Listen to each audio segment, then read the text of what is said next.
Okay, let's start with this chapter, set off and carry forward of losses. Concept number 1, this whole chapter is given under section 70 to section 80. So this is the range of the section. Section 70, inter source adjustment, एक source का दूसरे source से, मतलब एक house property का दूसरे house property से adjustment करना, मतलब इंटर सोर्स एडजस्टमेंट, जिसको हम इंट्रा हेड भी बोलते हैं. तो first priority you have to give to intra head. Section 70 पहले आता है तो पहले 70 को अप्लाई करना पड़ता है.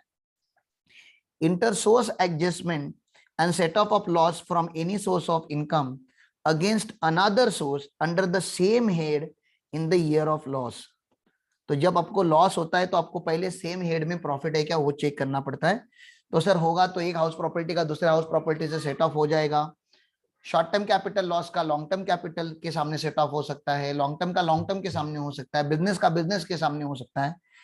लेकिन इसके कुछ एक्सेप्शन है. क्या एक्सेप्शन है? Speculative business loss can be set of only against speculative business income. Specified business loss can be set off only against specified business income. Owning and maintaining losses can be set off only against any income. नहीं, यहाँ पे जरा O&M income कर देना. Long term capital loss can be set off only against long term capital gain. Loss from casual activity cannot be set off against any other activity. ये betting, lottery और gambling की बात कर रहे हैं यहाँ पे. Losses from exempt income can not be set of against any other income. बोलो ये क्लियर हो गया आप लोगों का?